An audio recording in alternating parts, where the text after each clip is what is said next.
Hi students, welcome to SPSVERSITY. Today we are going to discuss about biodiversity and conservation.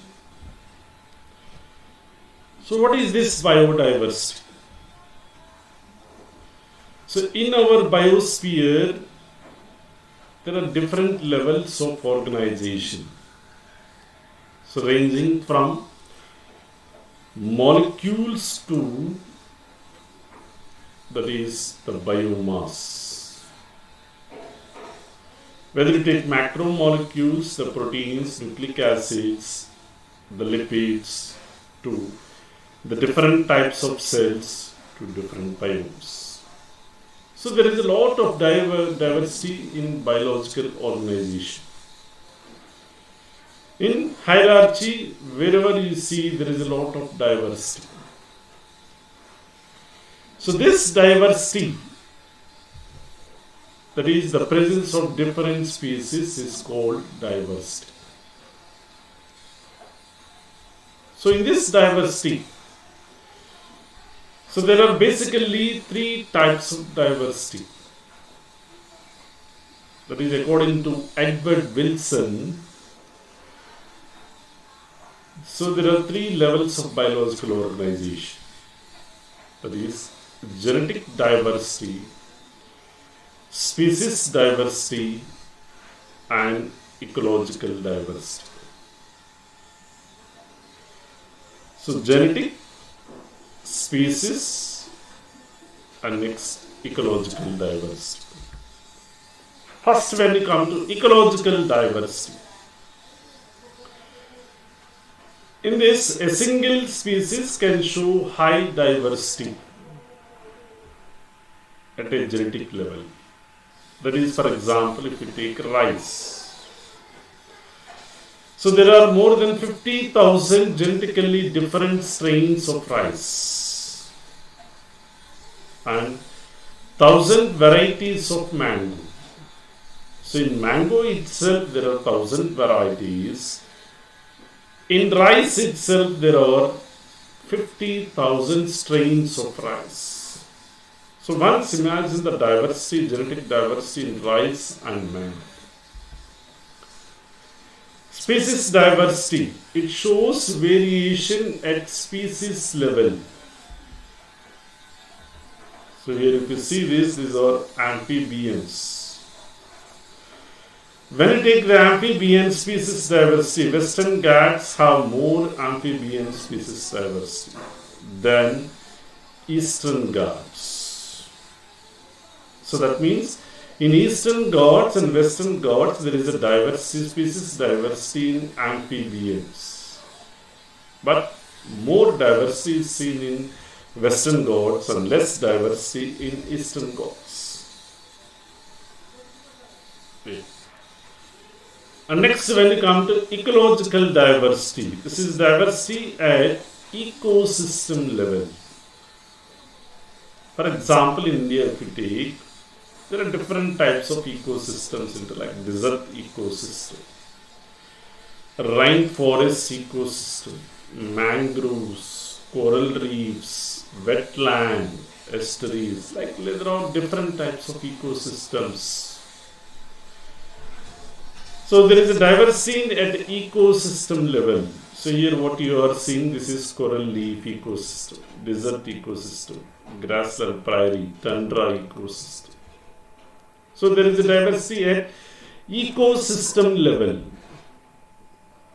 Okay. So basically there are three types of diversity: genetic, species, ecological diversity.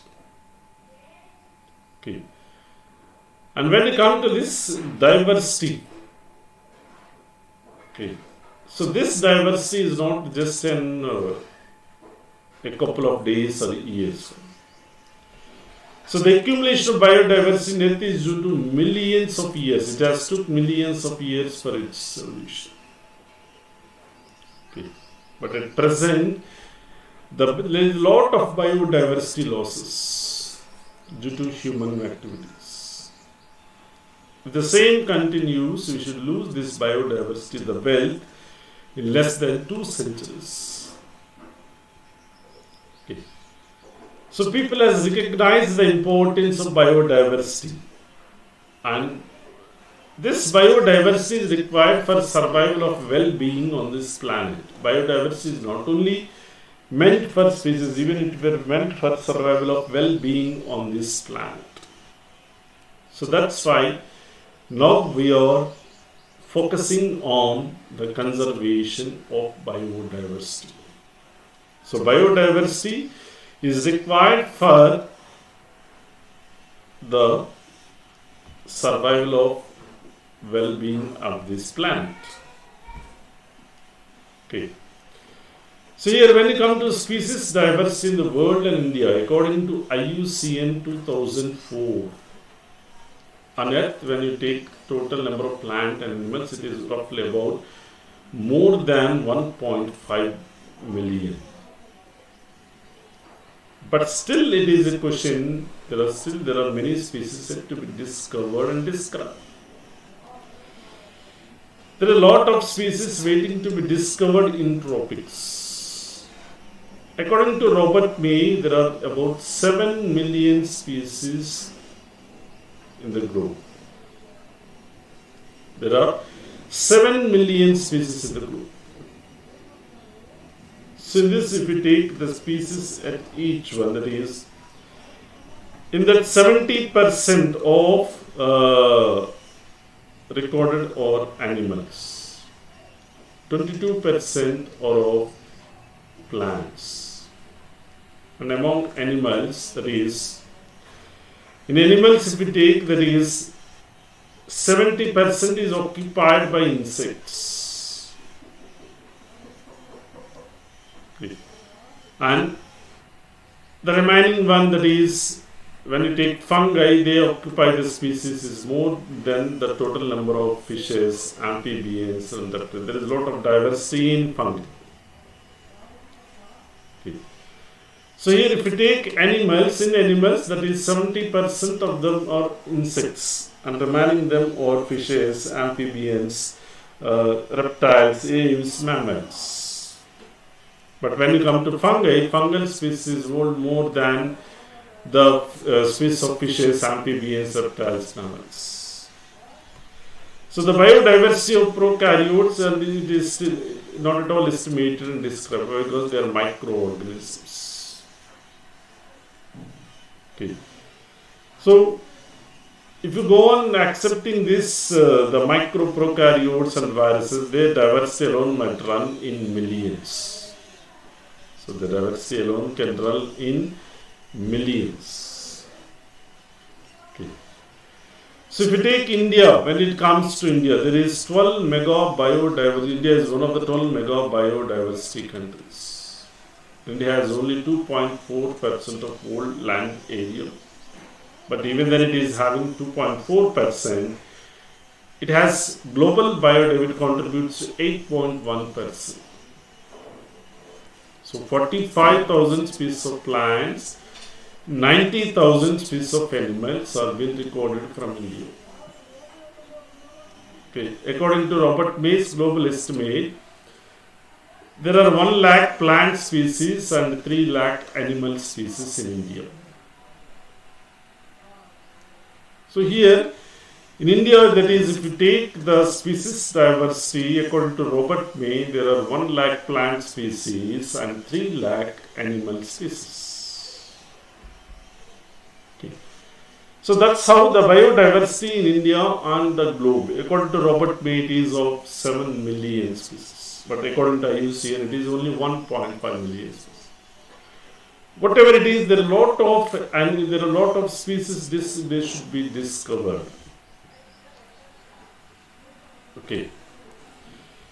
So here when you come to the biodiversity, there is a pattern of biodiversity. When you take the diversity of plants and animals, is not uniform throughout the world. It is uneven distribution. Okay. The most well-known pattern, it is called latitudinal gradient. So latitudinal gradient means when you start from equator. That is, The species diversity will decrease as you move away from equator to poles. That means 23.5 degrees north to 20 degrees south. Okay.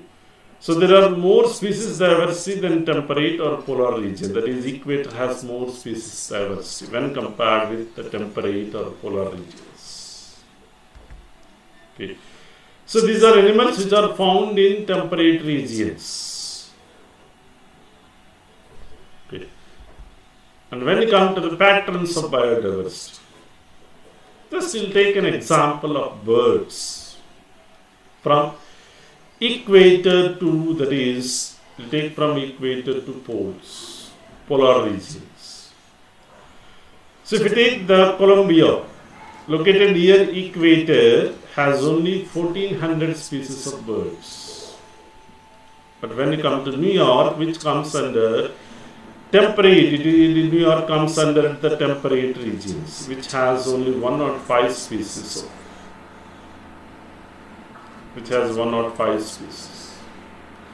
and Greenland, which has only, that is, 71 degrees, and only has, which has only 56 species.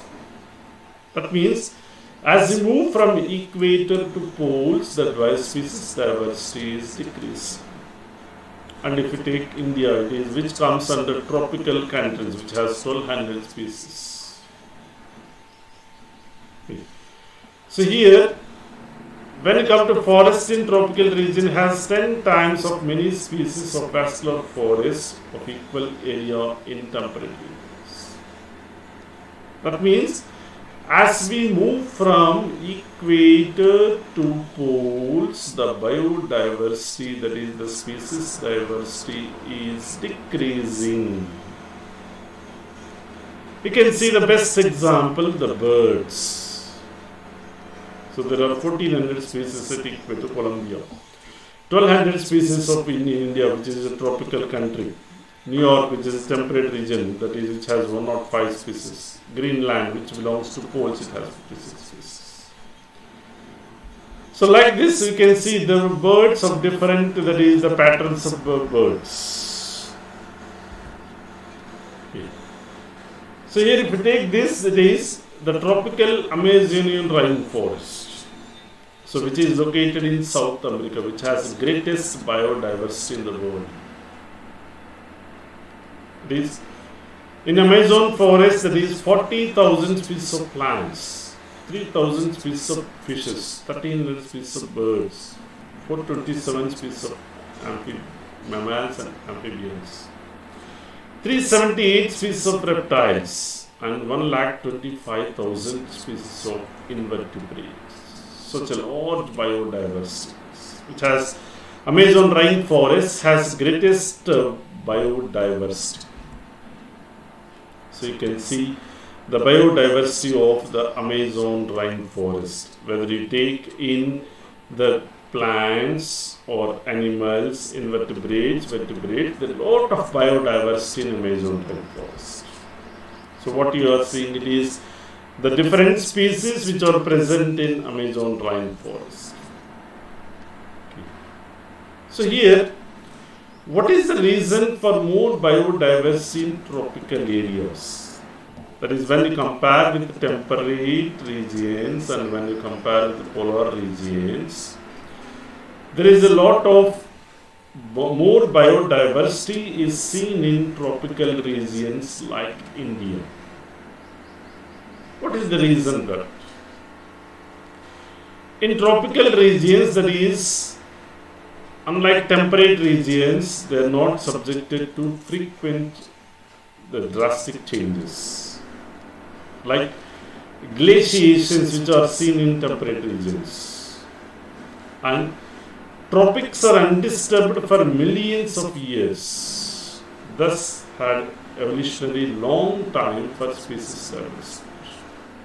But in temperate regions, there are a lot of drastic changes, that is glaciations, melting of glaciers, this all will take place. But when you come to tropics, it is undisturbed for millions of years. So tropical environments, unlike temperate ones, are less seasonal. Okay.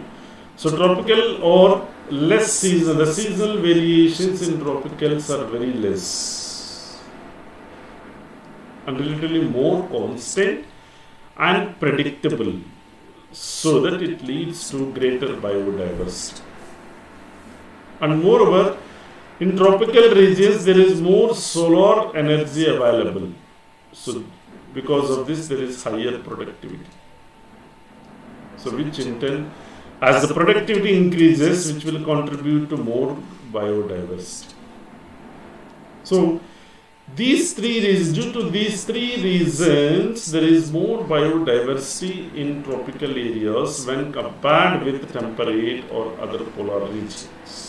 So they are undisturbed for millions of years. Their environment is constant and predictable, and more solar energy available.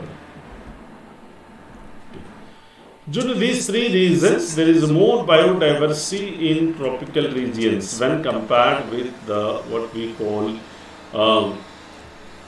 the temperate and polar regions. Okay. So till now we have discussed about the species diversity at global level, the different levels of biodiversity, the patterns of biodiversity at equator, the temperate regions, the tropical regions, and the polar regions. Okay. And we discussed the reasons why there is more diversity in tropical areas when compared with other regions. We discussed the three reasons. So welcome, follow us on social media, SPSVERSITY. Okay. Now we will discuss about species area relationship. So this was proposed by Alexander van Humboldt. So where he observed within the region, that is, species richness will be increasing with increasing the area, but to some extent. And he has plotted a graph, the relationship between species richness and area. Today it is a rectangular hyperbola.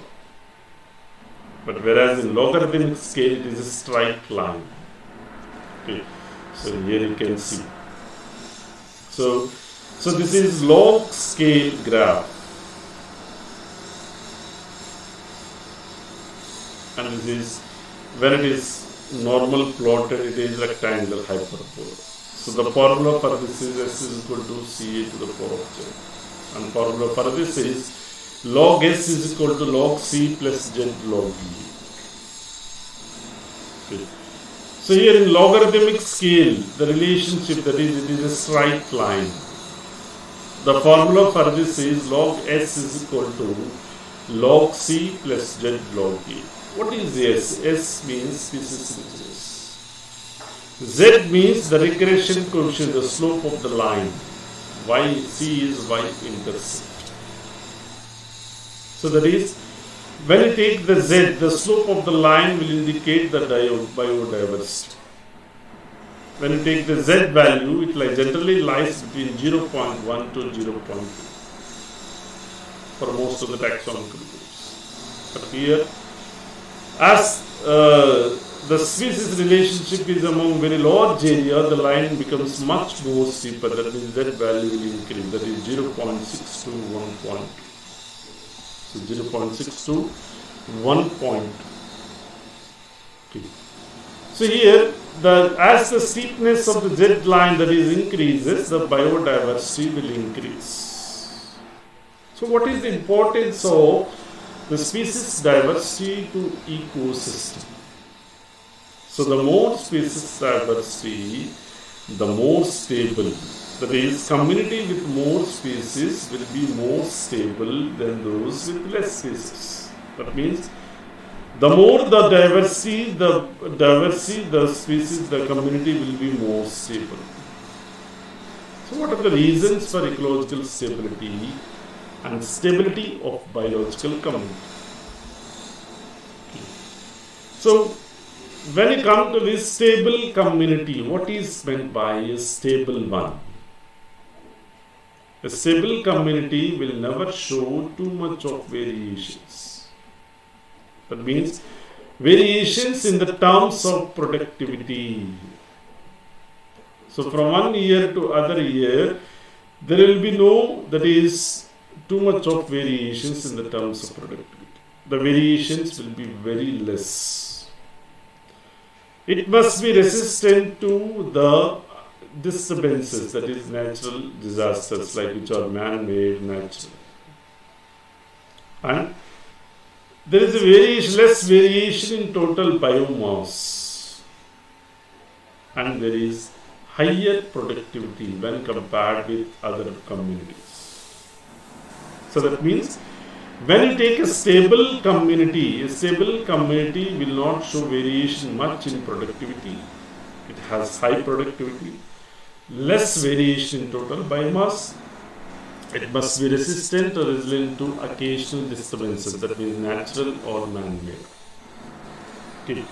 So till now what we discussed is the stability of and that is ecological community. What are the factors, that is on what basis will define it as a stable community?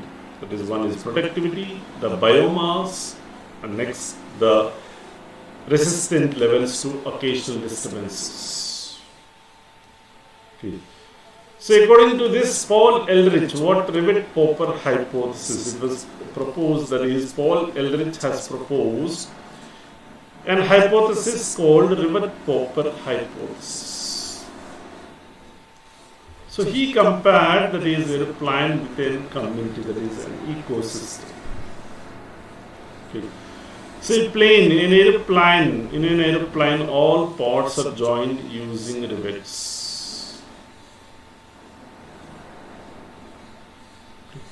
That means there are different parts in an aeroplane which are joined by rivets.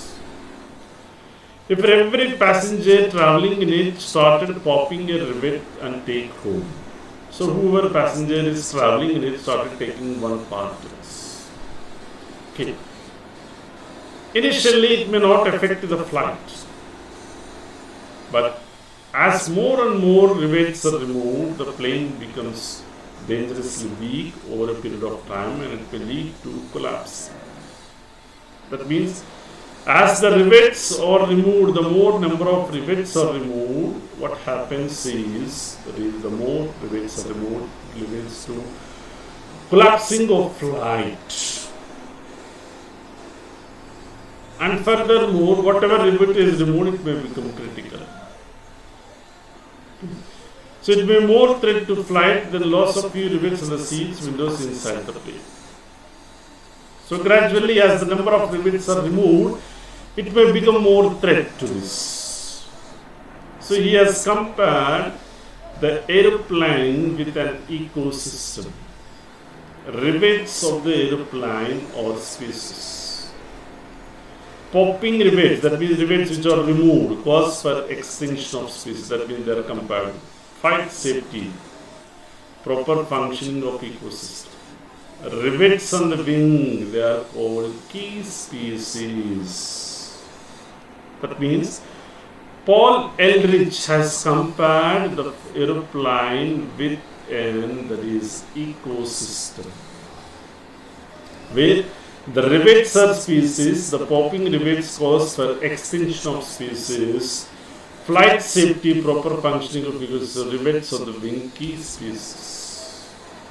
So here you can see, these are species which are present in an ecosystem. So whatever it is, whether it is a species or rivet, whatever it is, so nowadays we are in loss of biodiversity. Okay. So here you can see addition or deletion of species are taking place in nature for a long period of time. There are natural reasons as well as man-made, that is anthropogenic, human reasons. Anthropogenic means where humans are involved. In this, the main reason for loss of biodiversity is due to human activities. Lot of human activities are affecting the, like You can see there are natural disasters, forest fire, tsunami, volcano, okay, thunders and storms. These are all natural disasters.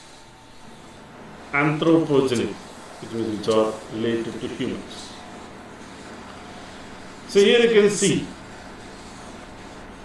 due to human activities, that is like colonization of tropical Pacific islands by humans, has led to more than 2,000 species of native birds has become extinct. So that means, due to colonization of human beings in a specific island, what happened is more than 2,000 species of native birds has become extinct. According to IUCN Red List, International Union of Conservation of Nature, according to 2004, 784 species has become extinct, in that including 338 vertebrates, 359 invertebrates, 87 plants in the last 500 years. So once imagine the extinction of species, how far that is, how fast it is. So for various human activities, we are cutting down the forests. You can see here the deforestation, forest fires for our human benefits. We are removing the tusks of elephants for various purposes. So lot of human activities has become more harmful to the biodiversity. The animals which has become extinct recently, you can see dodo of Mauritius, quagga of Africa, thylacine of Australia, stellar seco of Russia, tigers like Bali, Javan, Caspian tiger has become extinct. You can see dodo of Mauritius, which belongs to Mauritius, has become extinct. Quagga, a horse of Africa. Thylacine, Australia, which is a Tasmanian wolf or Tasmanian tiger. Its scientific name Thylacine cynocephalus. Thylacine cynocephalus. Okay. And stellar seco, which belongs to Russia, has become extinct. Bali tiger, Javan, Caspian tiger. Okay. So like this, lot of species are becoming extinct. Like amphibians are more vulnerable to extinction. In this, if you take 12% of birds has become extinct. 23% of mammals, 32% of all amphibians, and 31% of gymnosperms has become extinct, as in the face of threat of extinction. And a lot of species have become extinct from the earth before appearance of human being on the earth. That means extinction is not now, it has continued for the past millions of years. It is taking place. Knowingly or unknowingly, the species are becoming extinct, but due to human activities, lot of species are becoming extinct, like amphibians, the frogs. Okay. So during the long period of since of original diversification of life, that is, there are 5 episodes of mass extinction of species. At present, we are in 6th extinction of progress. 6th extinction means the extinction rate is 100 to 1000 times faster than the pre-human time. So what are the factors responsible for this first? That is human activities. Okay. If the same thing continues, that is nearly half of the species will again get eliminated within 100 years. That means now at present we are in 6th extinction. As we go on moving with our human activities like colonization, deforestation, like various activities. So what happens is within next 100 years half of the species will become extinct. because it may be wiped off. So you can see like various activities, deforestation, which is unfair land use for our benefit. Cutting of trees, forests, which is a deforestation which is meant for different activities, as for different purposes like agriculture we are doing, okay, for farming, like various activities we are doing this.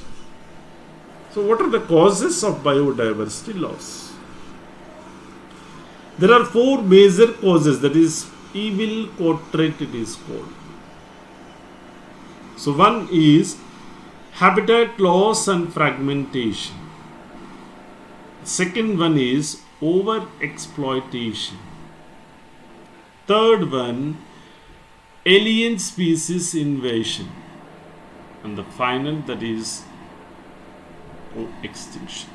These 4 are called evil quadrants: habitat loss and fragmentation, over-exploitation, alien species invasion, co-extinction. What is this habitat loss and fragmentation? Okay. So the most important cause for animals and plants is the habitat loss and fragmentation. So in tropical forests, more than 14% of it covers on that, but it has become to 6%. And when you come to Amazon rainforest, which is known as lungs of planet, which gives 20% of oxygen. So 20% of the oxygen, the global oxygen, comes from Amazon forest. But even this is cut for, forest is cut and cleared for cultivation of soybeans and conversion of grasslands for raising beef cattle. So here we are cutting down the forest for various reasons, for cultivation, for rise of beef or cattle, or for construction of big projects, that is dams, like this we are using. So what happens, that is when habits are broken up into small fragments due to human activities, what happens is there are mammals and birds which require large territory. So animals with migratory habits are badly affected, which lead to decline in population. So there are some mammals and birds which require large area, and the migratory birds, which lead to declining of population. So here you can see the forest is cut, burnt for cultivation. The same thing here, a part of forest is cut, which leads to the fragmentation, where the animals which require the larger the territory area will be lost, and leads to declining of the population. So here you can see an area is cut out. So this is entire forest in this area. So here this is also area which is cut out. Here this is which is cut out for human benefits. Okay. So like this, due to deforestation, that is majorly due to deforestation, what is happening is the animals are losing their habitat. Habitat means the place in which animals will live, will play the role of functional role. They are losing that habitat, so that it leads to the extinction of species. It leads to extinction of species. And next one is over exploitation. As a humans, we are dependent on nature for food and shelter, but our need has turned into greed, so which has led to greediness, which leads to over exploitation of natural resources. Okay. Like in the last 5 years, like stellar sea cow and passenger pigeon are lost due to overexploitation.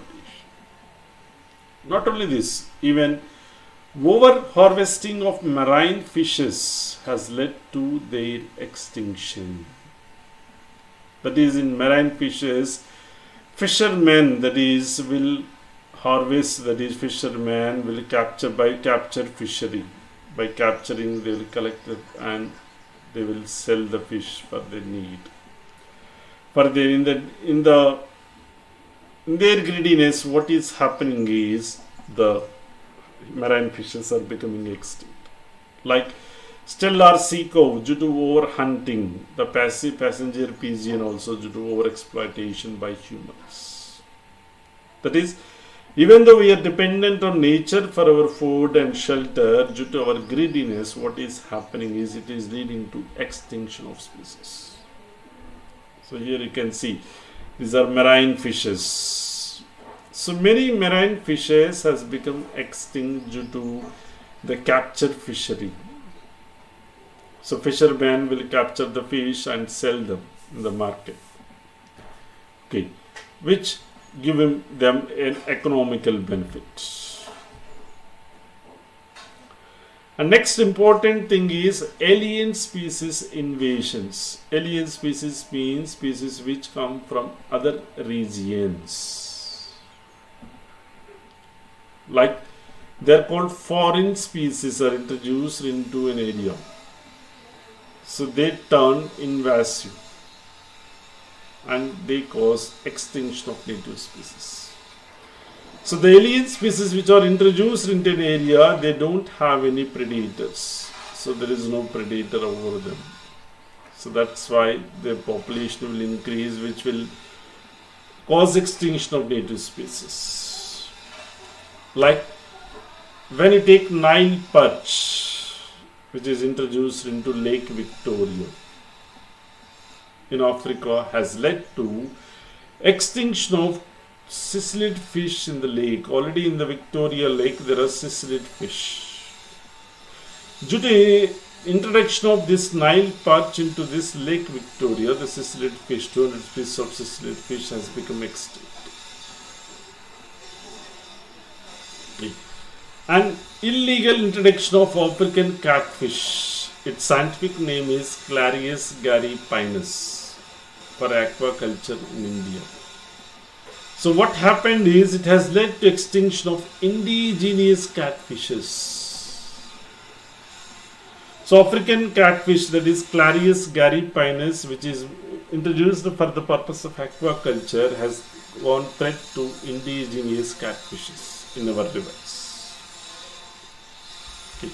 So here you can see an African catfish, which has led to, that is, which will affect the indigenous catfishes. So what happens is this African catfish, which is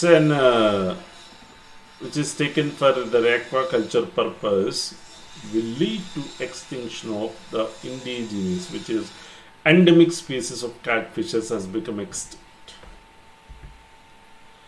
Co-extinction. Co-extinction means when any species has become extinct, whether it is a plant or animal which is associated with it, obligatorily it will become extinct. For example, if you take a plant pollinator mutualism. Pollinator means mostly there will be insects like birds, there will be other also. A plant is pollinated by a specific insect. Both are mutually related. The plant and the insect are mutually related. So when the insect is become extinct, the plant also become extinct. Why? Because there is no pollination will not happen, which leads to extinction. Means when the pollinator becomes extinct, the plant also becomes extinct. You can see there are plants which are pollinated by birds. Specifically, there is a plant pollinator, honeybees, okay, moths. Like there are many plants which has, that is, pollinators. that is the pollinating agents like insects, moths, bees, birds. These are different pollinating agents which are mutually associated with the plants.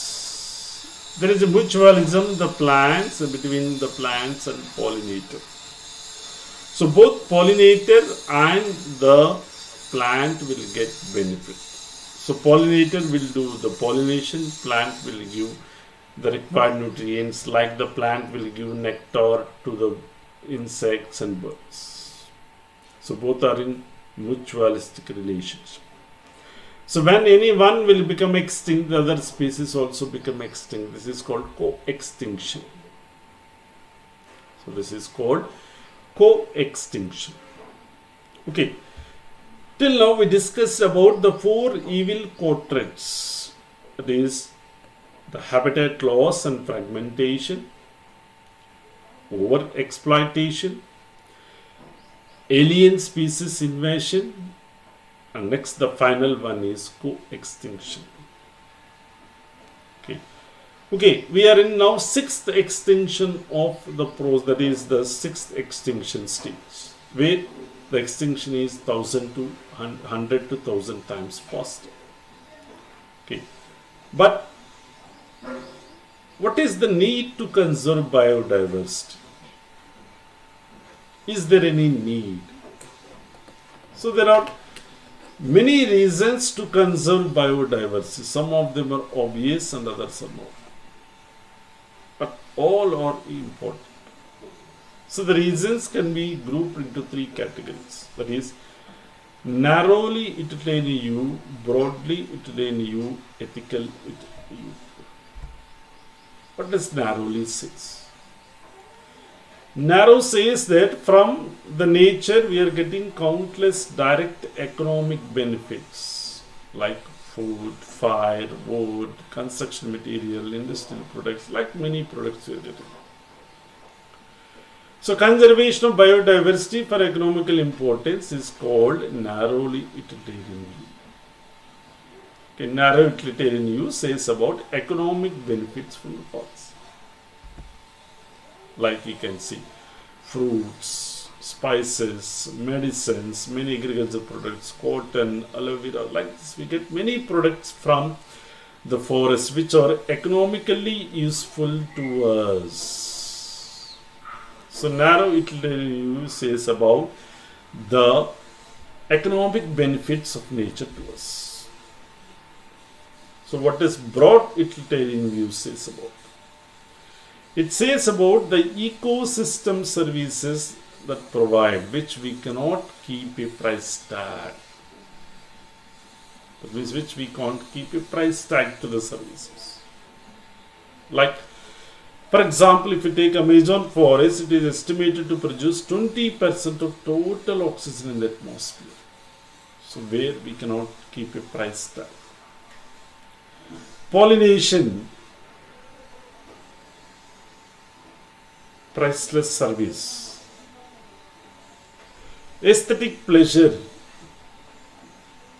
while walking through thick woods, flowering blooms, the bulbul songs in the morning. These all are aesthetic views.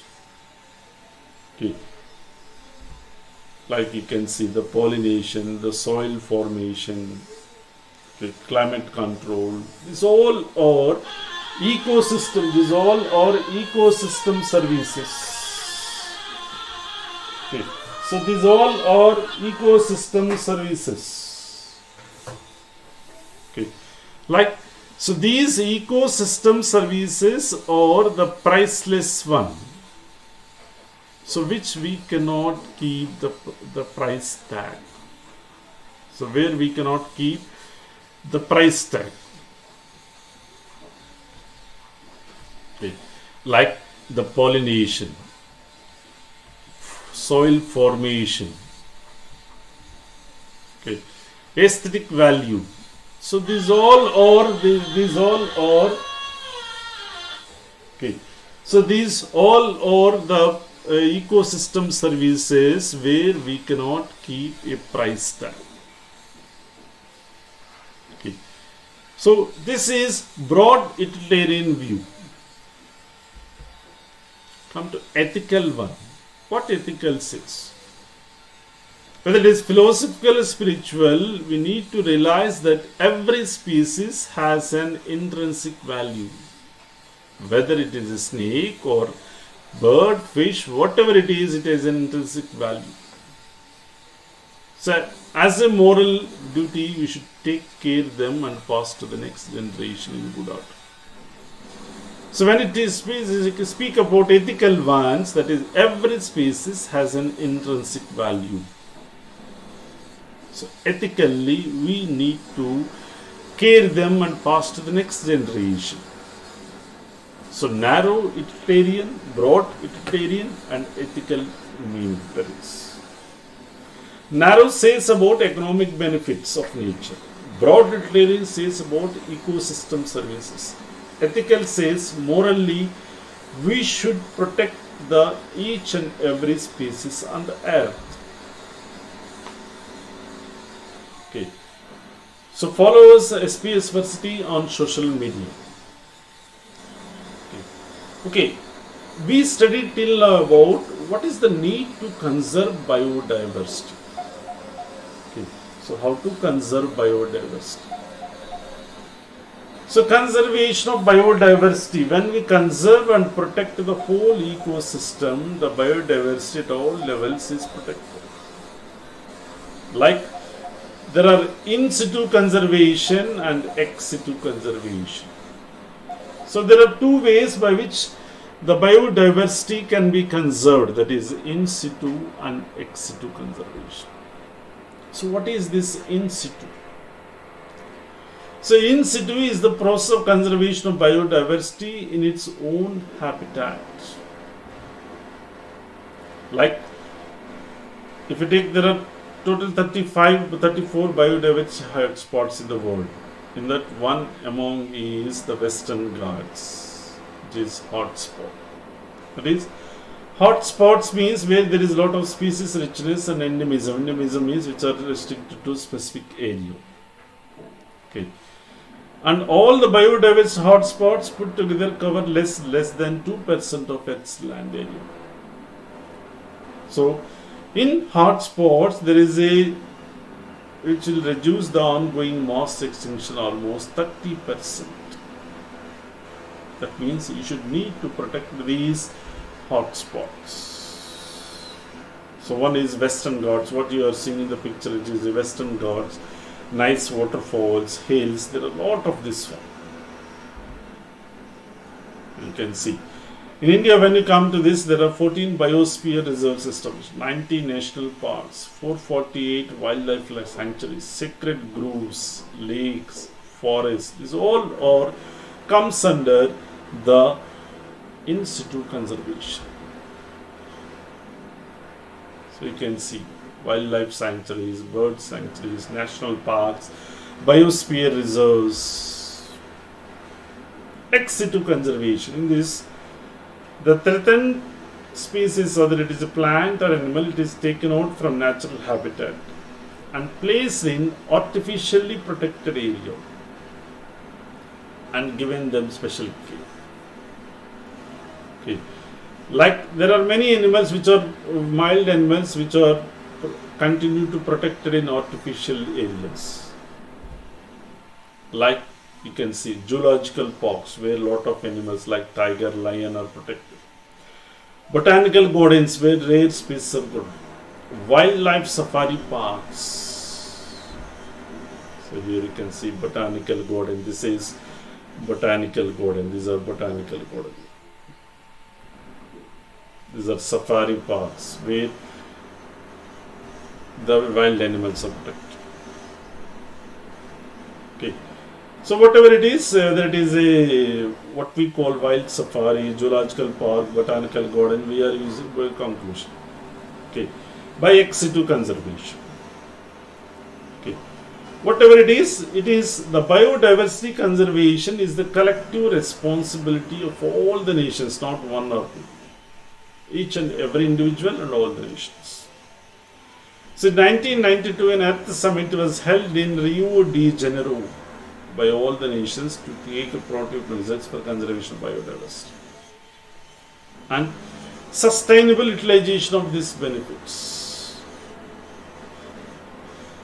After 1992, in the follow-up, in 2002 in Johannesburg in South Africa, 190 countries has pledged their commitment to achieve in 2010 to reduce the biodiversity at global level, where 190 countries has participated in this summit, where they pledged to protect the loss of biodiversity at global level. So like this, lot of initiatives are taken.